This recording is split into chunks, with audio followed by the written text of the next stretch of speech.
shirt says. And listen, I want you to listen. Like, we're involved right now. It's crazy. It's loud. It's hectic. We're in New York City. But I want you to listen to No Holds Barred Network.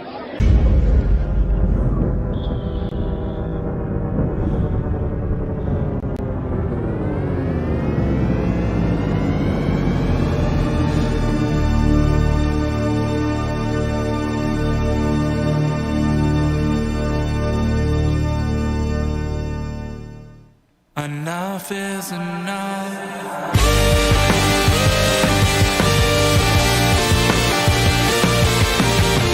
They're always taking their sides. Careless tonight, plus and minus their divide.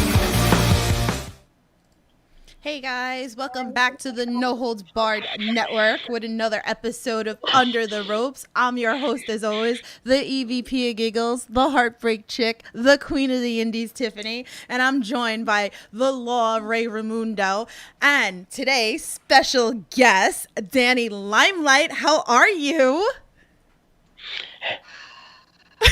Hold on 1 second. I'm so, again, like, how do you give yourself such a great intro? Then you just throw my name out. You throw Mr. Limelight's name out. Like, you got to be professional with it, Tiff. So, sorry about that, guys. Good afternoon, good evening, good morning, depending on where you're at. This is a interview with, he is the man that brings the year of the spider. He is Danny Limelight. How are you doing, sir? What's going on, Raymond? What's up, Tiffany? How y'all doing? I'm excited for this interview. Thank you so Thanks much. for having me. Oh, we're getting the party started. You have the cereal going. I'm all excited. Oh, yeah. I'm over here eating the Lucky Charms out the box. You know, I'm trying to make sure I got the charm for the podcast. You know, Is that the favorite cereal? no, it's not. It's the cereal not. that I have right now, though. So right now it's currently the favorite. Whatever working works, right now. Whatever works. He's feeling lucky today. So, guys, if you haven't watched Under the Ropes before, we have wrestlers, we have promoters, we have ring announcers, we have refs. If they're out there, we want to sit there. We want to get to know. We're going to get up close and personal. So, are you ready to do this, Danny? I'm always ready. All right. So, for the people that don't know about you, how did you become a professional wrestler? Okay, so, you know, growing up, I always wanted to be a wrestler or an actor. It was like one of those childhood dreams that I wanted to do. However, a street kid from Brooklyn, you know, I didn't know about independent wrestling. All I knew was WWF and WCW. I didn't know there was such thing as Ring of Honor, New Japan, you know, independent wrestling promotions like House of Glory, The Crash in Tijuana, you know, all these amazing companies out there. I didn't know nothing about that. You know, I just knew The Rock, I knew Shawn Michaels, I knew Bret Hart, Undertaker, all these guys, you know. So somewhere along the line, I fell out of watching wrestling. And in 2014, my daughter was 4 months old, and I was pushing a stroller through Target. And I went through the Blu-ray aisle, and my daughter, she always had hand in motion. You know, I had hand-eye coordination at a very young age. She was a fast learner. And I parked the cart by the Blu-rays, and I was looking on the opposite side for a film. I can't even remember which one. But she, like, smacked the Blu-rays, and a bunch of Blu-rays fell down. And so I started picking them up because I didn't want to be that parent at Target that lets their kids just wreck stuff. I was a new parent, too, so I didn't want to be embarrassed, you know. And, you know, one of the DVDs or the Blu-rays that she knocked down was The Rock's greatest matches, right? Mm-hmm. So it was like top 10 greatest matches of The Rock. And I was like, man, you know, like, I used to love The Rock was my favorite of all time growing up. So I was like, I can go home and watch it. It was like $10 or something like that. So I bought the Blu-ray, went home. I put her in the Boppy, and I gave her a bottle, and I turned on the TV, and I started watching, you know, The Rock, you know, versus Austin at WrestleMania 17, and like just watching all of his great matches. And my ex-wife, my daughter's mom at the time, she came into the room, and she's like, you know, wrestling, I've never really sat down and watched it. I've never seen this really, you know, I didn't grow up watching it on TV. My mom wouldn't let me, yada, yada, yada. So I was like, you know, me being the hood's Prince Charming, I was like, what would be something cool to do, you know, like, let me take her to like a WWE show. You know, I'm sure they'll be coming out here sooner or later to San Diego. It might be fun. So I looked online, and it turns out that WWE was coming to the Valley View Casino in San Diego next week. And so I was like, oh, this is just like, you know, perfect timing. So I bought tickets. Me and her went to the show. We got a babysitter. We had a blast. And while I was at the show, this guy that I knew from the military, because I was in the Marine Corps 10 years, He came up to me, at the time I was only a sergeant. Sergeant's still high rank, but he was like, "Hey, Sergeant, what you doing? Da da da. I didn't know you liked wrestling." And I kind of like fabed him. I was like, "Oh, I didn't really watch it in a long time. Haven't really been a fan in years, but this is date night. And he's like, "I'm actually training to be a wrestler." And I stopped, and I was like, "What?" And he was like, "I'm training to be a pro wrestler." And I started laughing because it sounds funny when somebody says that, especially if you don't know what it is. I looked at him, I'm like, "Yeah, right, bro. You're not going to the WWE. Like, what are you talking about?" I was clowning because it was something new to me. He's like, "No, not WWE. I'm not training with WWE. He's like, I'm training with, this promotion. Da da da da da." I don't want to talk about them, but he was like, "Come on out, man. You're very athletic. You're in shape. You're this, you're that. You're charismatic. Just come check it out. Blah blah blah." So I showed up, and just off the whim of things, and I started training. And then 3 months after I started training, I made my debut. Less than a year after making my debut, I made my TV debut, and then I just started wrestling all over as many places as I possibly could, and it's been a blessing, and it's been fun, and it's had ups, it's downs, it had injuries, and I wouldn't change it for anything. Oh, that's so exciting. Oh, how old is your daughter now? She is 6 now. She's adorable. I see the pictures all the time. You're such a good dad. She's so cute. So in August, it will be 6 years that I started training to be a pro wrestler. But I don't count full 6 years because I did take a 2-year break, about a year and a half, almost 2-year break in between, because I was a drill instructor in the Marine Corps, so I didn't have time to really wrestle. So I took a break in end of 2016, and I came back 2018, hit the ground running hard, and didn't look back since. Wow, so exciting! Awesome. You kept it hot though. Even when you came back, it was like you never left. Yeah. It was awesome. Thank you. I felt like I came back better than I was. It felt good. We got some people in our. You want that. Yeah. We got people in the chat. They're excited. Thank you guys. Share the stream. Let's get some people in here. If you guys have questions, drop them in the chat, and we will ask them. So I can't even see anybody's chat. Yeah, there's I don't know. we have some in Facebook Live and we have some in the YouTube. So thank you guys. Okay. And again, like I said, share the streams. We get some more people in here. So Yep. Sick. Okay, let's keep it going. So, can you tell us a little bit about your evolution in wrestling? So, starting out, the first character you did, and then how did we get to the current Danny Limelight? Evolution is a mystery.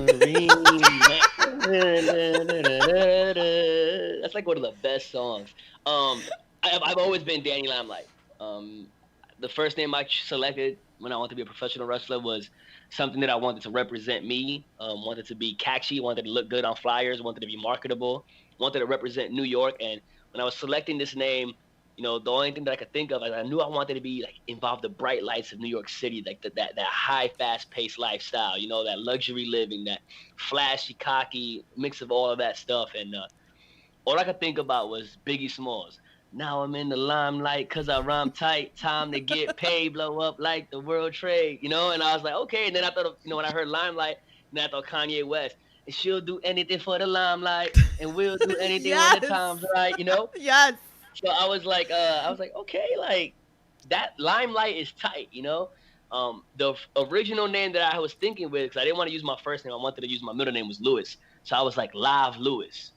Live Lewis. I was like, that's kind of cool. That has a little ring to it. But then when Limelight came up, I was like, nah, there's no way that I'm selecting Live Lewis over Danny Limelight.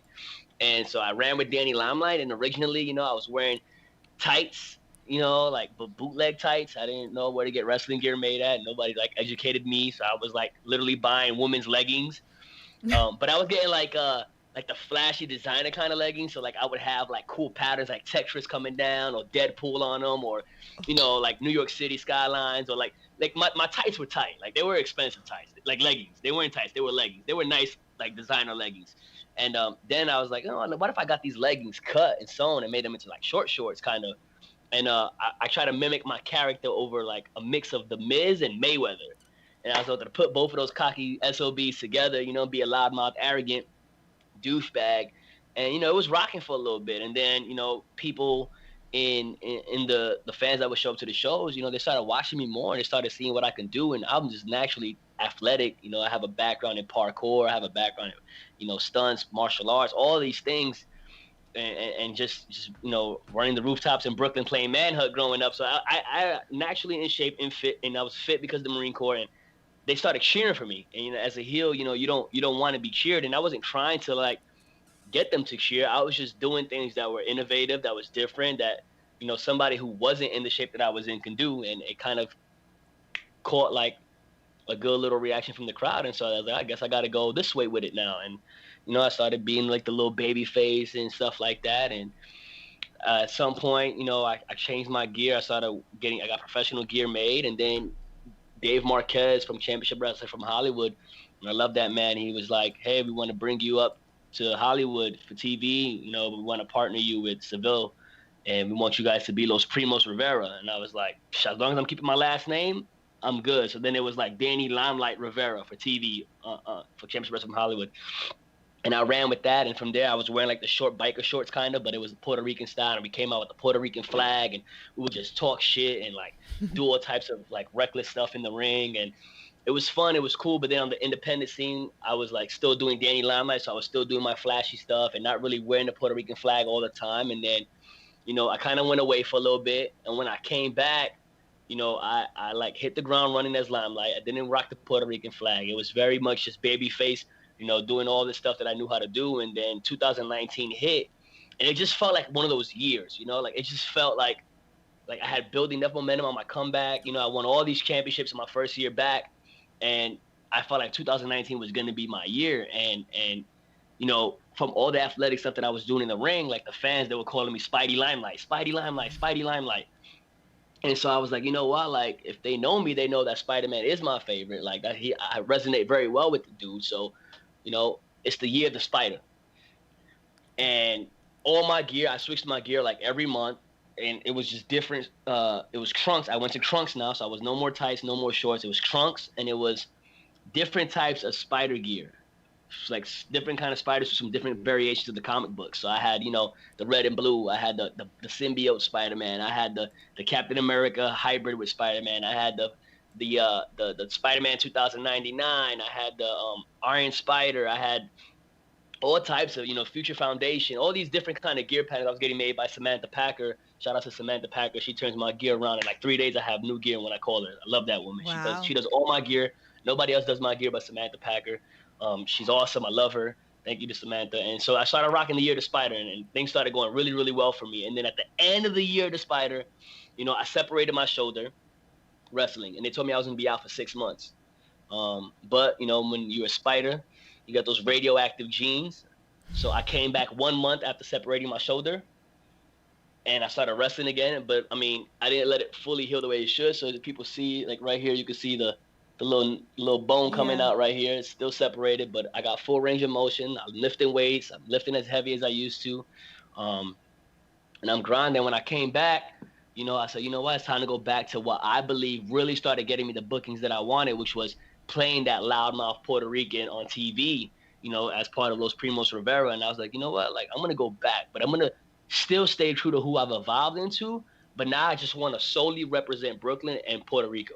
Because there's not many Puerto Ricans on TV besides, Proud and Powerful and AEW. You used to have Primo and Epico, but, they're not really around like that no more. The Colon family's in Puerto Rico. Savia Vega, nobody knows where he's at lately. There's not many Puerto Ricans doing our thing. You got Lince Dorado. Shout out to Lince Dorado. That's my homie, actually. He's on WWE doing this thing. But who else? Can anybody name a Puerto Rican out there doing it right now? Besides Lindsay, besides Santana and Ortiz, I can't think of nobody else. So I wanted to be that on the independent scene. There's right. on the independent scene, there's not many of us either. Right. So I started rocking. I went back that way. I don't come out with the flag no more, but I come out with like a bandana. I got the New York bubble vest on, but my gear has the Puerto Rican flag, and I rock the Statue of Liberty for New York. But the Statue of Liberty, she's rocking a Puerto Rican bandana around her head.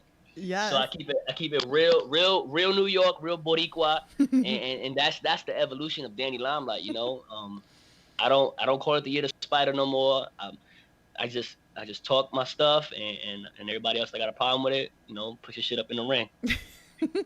I love I respect it, man. I respect it. Yeah. Definitely respect it. And I love, like, I had to have you on because we're both from New York as well. So we need to represent a little Yeah, New we do. York in here, a little bit of the New York. Oh, man.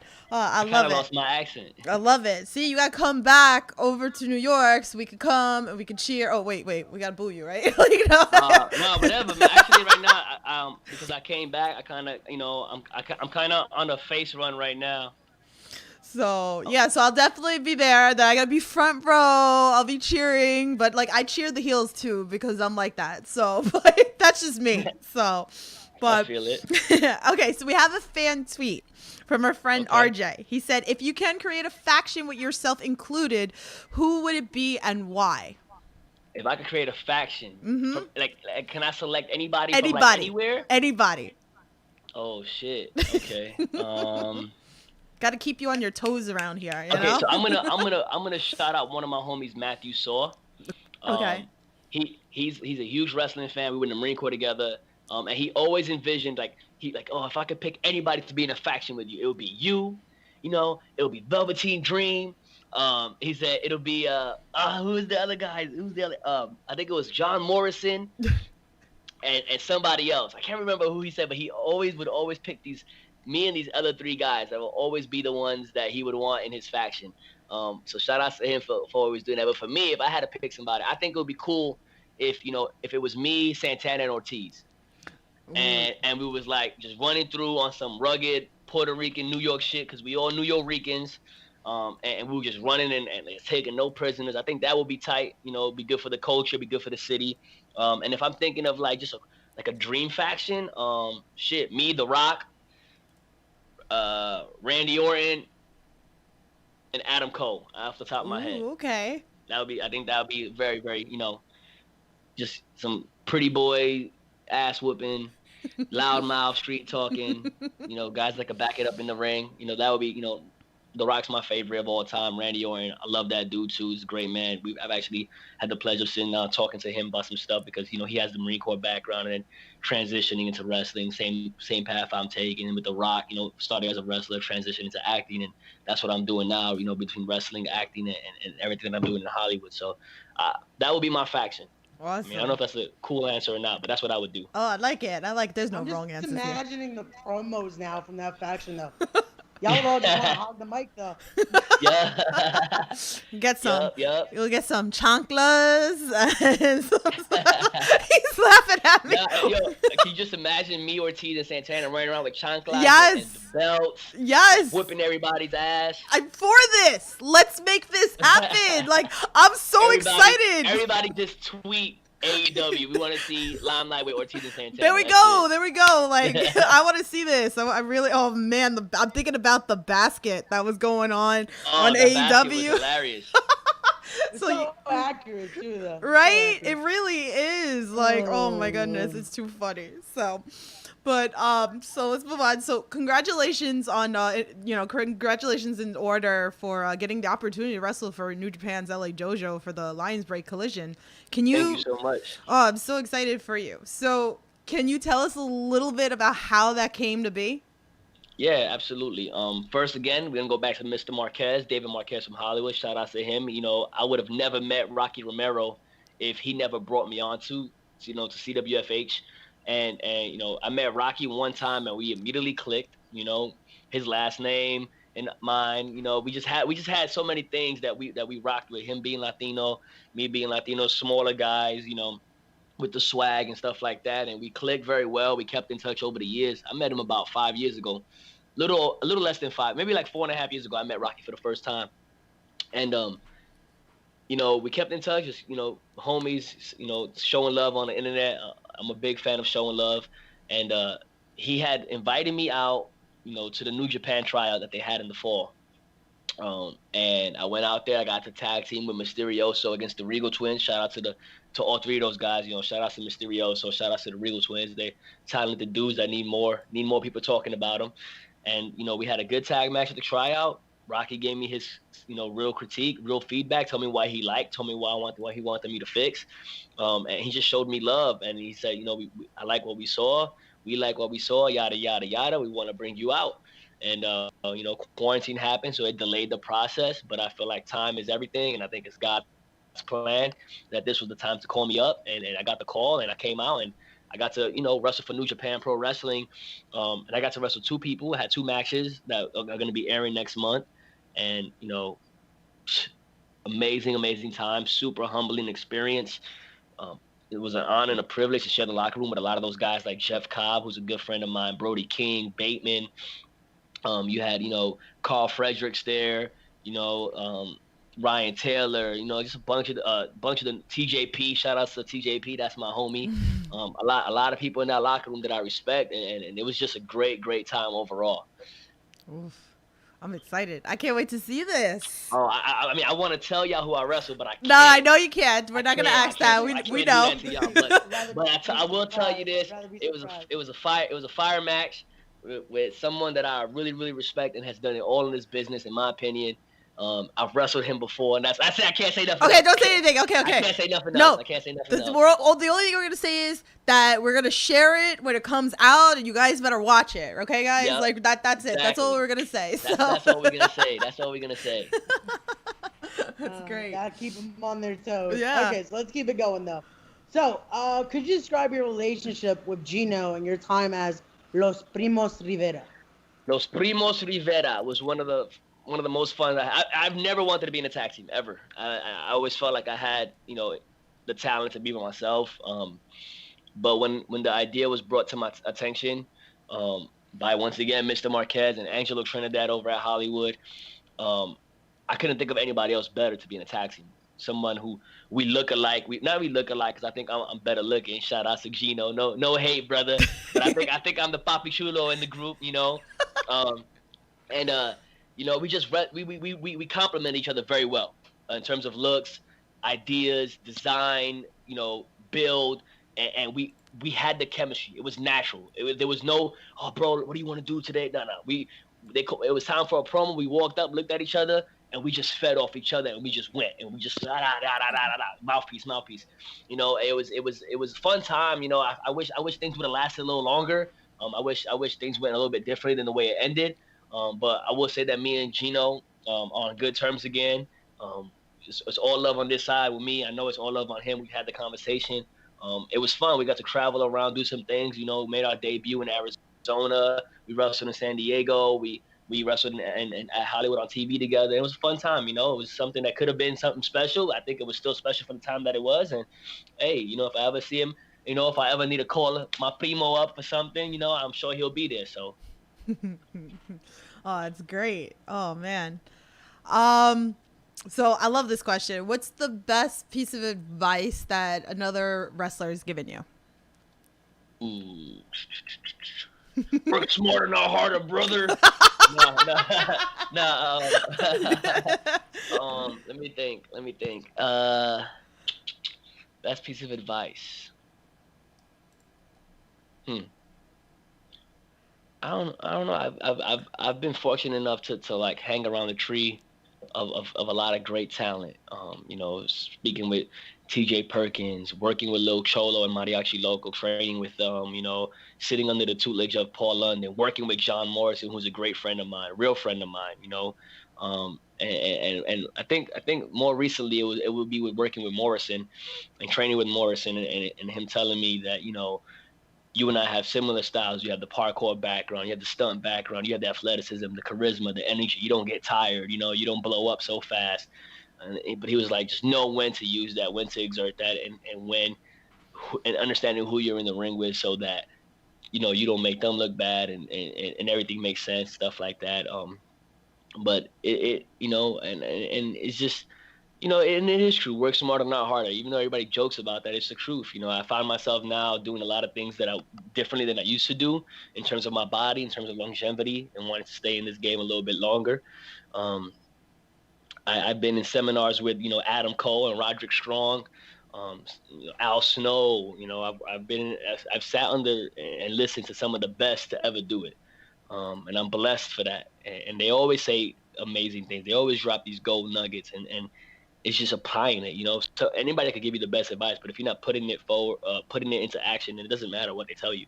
And I think that this last year, you know, exiting the year despite and coming into my 2020 vision, I had a plan, and I think that everything that I wanted to do, even with the coronavirus and all that stuff, the pandemic stopping most of the people's dreams and plans, I think that I was still able to get a lot done, you know, build some kind of, you know, attention around my name. And even last year, you know, I ended the year wrestling with Impact, you know, for the X Division Championship at my debut with Impact, and with some amazing talent in the ring as well. And it's just I feel like everything that I've been working towards and all the advice that's been given to me and everything I've been applying and changing and switching up and using and tossing now if it doesn't apply, and it's all got me to where I'm at today. So I'm very thankful for that. That's another thing that, you know, that's God's plan. I'm thankful for that as well. I have a question in the chat for you. So from our girl Margaret, she said, what was your favorite match / opponent you had in CWFH? Hey, Margaret. Let me see. Favorite match ever at CWFH would have to be my one-on-one with Adrian Quest in the PP3 Cup finals last year. More recently, I had an amazing match with my boy Ice Williams out of Vegas. If y'all don't know who Ice Williams is, look up my boy Ice Williams. He's a young up-and-coming talent. He's been training a lot with my boy Chris Bay. Shout out to Chris Bay. Love Chris Bay. And we just had a bang of a match at Championship Wrestling from Hollywood. I put his ass down because, you know, I don't play no games, but it was a fire match. You know what I'm saying? I had a you know, put a little bit of heat on that ice. You know. Ooh, I felt that. Shout out to Ice Williams, man. You're that cold swagger dude. doesn't stop. Yeah, like, stop, oof. It's just kind of cold in here. Somebody sign this boy.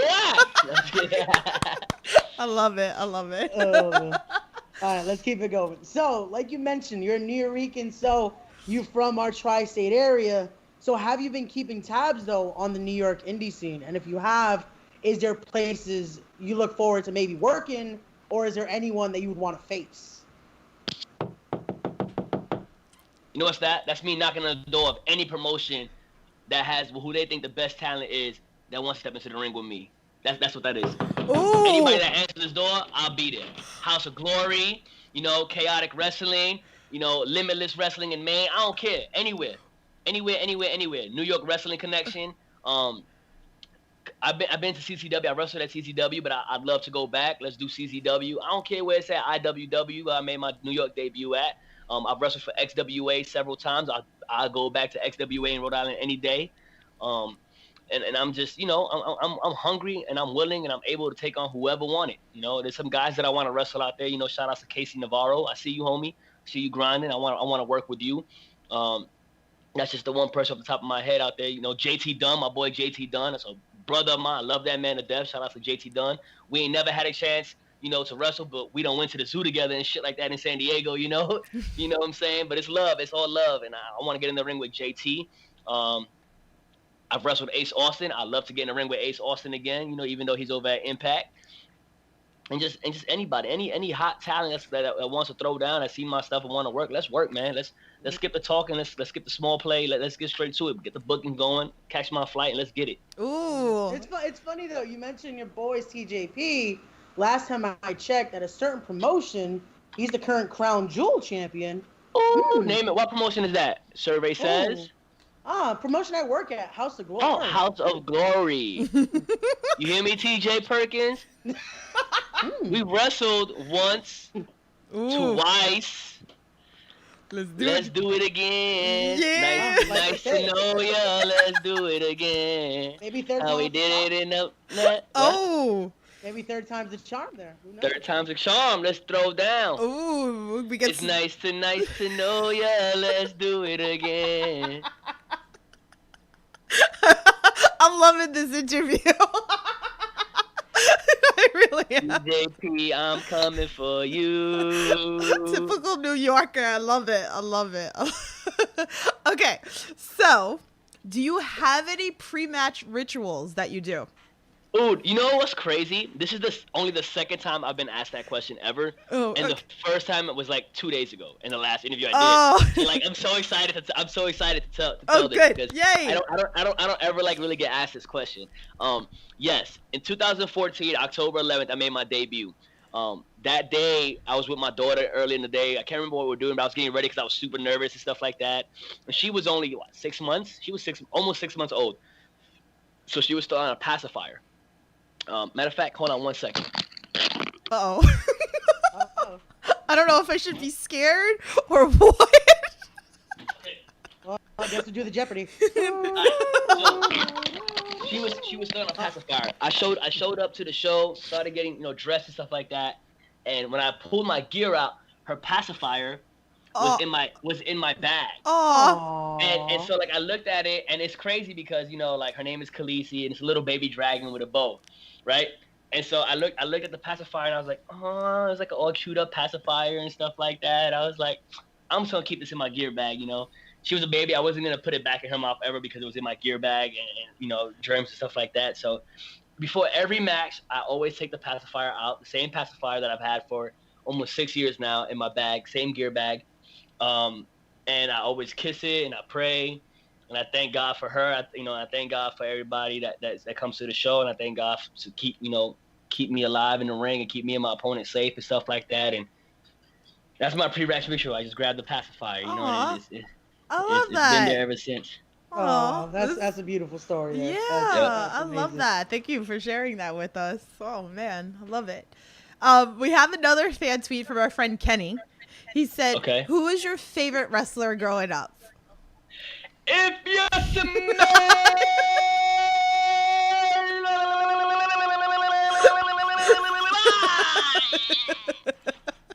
The Rock. I said it over and over and over and over again. The Rock's my favorite of all time. If I had to pick a close second, it'd be Randy Orton.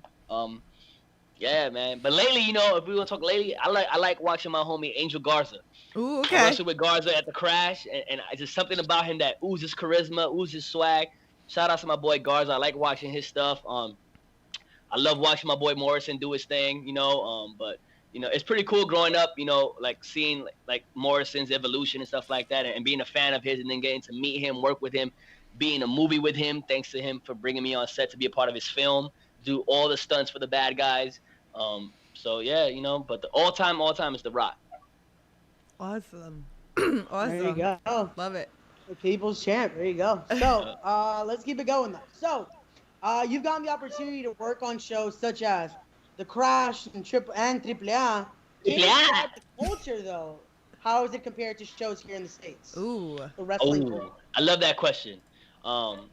So the first time I wrestled at the Crash, the main event was Santo and Hijo de Santo, and they were in the ring with like Penta and Phoenix, and there was all these, Ray Horace, all these like badass luchadors, and I was making my debut to open the show. And I walked into the building, and I told myself, if I never wrestle again, this is my WrestleMania. I want to give a shout out to Conan, who actually, he just slid in my DMs on Twitter to talk about his podcast and stuff like that. But shout out to Conan, because he saw me wrestle in San Diego, and he pulled me to the Crash. And so I had a fire, and the match that we had was a fire match. I won my debut match at the Crash. I hit my 450 back when I was doing the 450. I used to call it the photo bomb, because my little catchphrase was "get your cameras ready." So that's the photo bomb. Boom. No, not working for you. Not cool. All right, whatever. So I did my thing. Rey Mysterio was there. Lince Dorado. That's where I met Lince Dorado was at my debut match at the Crash. And I just kept going back, and I built a really, really strong relationship with, Phoenix and Penta. Those are my boys. Ray Horace, my boy, and just, all the other guys that was at the Crash. It's been a great time, and even making my debut at AAA, like it's just the same energy. Conan brought me to AAA. He brought me to the Crash. He brought me to AAA. So it's like I'm grateful for Conan, and just just being able to that's where I met Angel Garza at. Back then it was just Garza. That's where I met Garza at. That's where I met Humberto at, but he was wearing a mask at the time, That's where I met a lot of these people. That's where I met Christy James at the Crash. Shout out to Christy James. I love her. That's my homegirl. That's my tag. The only female I've ever tagged with, only two females I've ever tagged with was Christy James and Lady Flama. And Christy. I love her to death. I love her energy, and she's just a great human being. What else? Who else did I meet there and build a solid connection with? Puma King. Mm-hmm. You know, Willie Mack used to go there all the time, but I knew Willie Mack from the San Diego scene. Yeah, and it's just been awesome being able to go there and wrestle in front of those fans. Just every time you go, it's 5,000, 4,000 people. I know they love me and stuff like that, but I be having some fun out there. It's that big match feel every time, just because of the energy in the building. They love Lucha Libre, so I'm super grateful to wrestle there every chance I get, and being able to say I wrestled in Mexico, it's just awesome. Awesome. Oh, I love it. For the two biggest companies in Mexico, you know, not like just like some random hole in the wall, you know, independent wrestling company. Right. Right. Yeah, that's already under your belt. Imagine, so young and already under your belt, getting to work at Yeah. two of the biggest in Mexico. So awesome. So what are some things that you like to do when you aren't in the ring? Hang out with my daughter. You know, I let her do my makeup. We do that. Watch movies. I'm a huge movie guy. I love to write films. I'm a producer. Shout out to Limelight Productions. I'm a producer. I'm a writer. I'm an actor. I'm a director. I'm a stuntman. I'm a stunt coordinator. I do that a lot, man. Like this entire quarantine so far, we've shot 4 films, 2 action fight scenes only. And now we just wrapped 1 film yesterday about human sex trafficking. So it was trying to spread a huge message. So I just want to shout out to all the cast and crew of 207. You can follow them at kidnap207 on Instagram. See all the actresses and actors involved with the project. I wrote the film, produced it, starred in it. And it's just great to work aside those young ladies.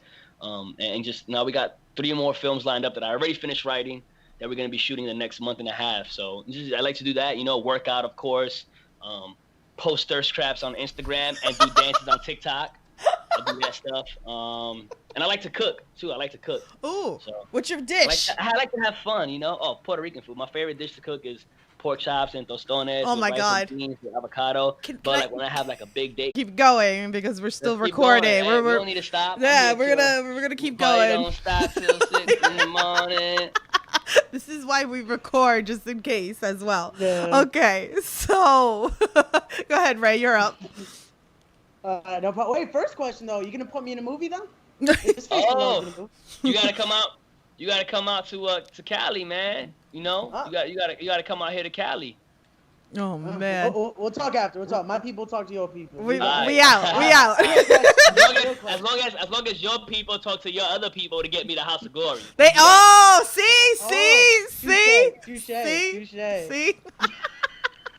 I love it. Touche. So, real question. Okay, if there was one person you could face again in a heartbeat, who would it be? Face again? Phoenix. Anyone that you... Any day of the week, Ooh. Phoenix. There you go. Or Chris Bay. Chris Bay, let's go. Phoenix or Chris Bay are my favorite opponents ever. Oh, I love it. I love it. Oh man. I had fun with Penta too, but me and Phoenix, we just vibe differently. Even in the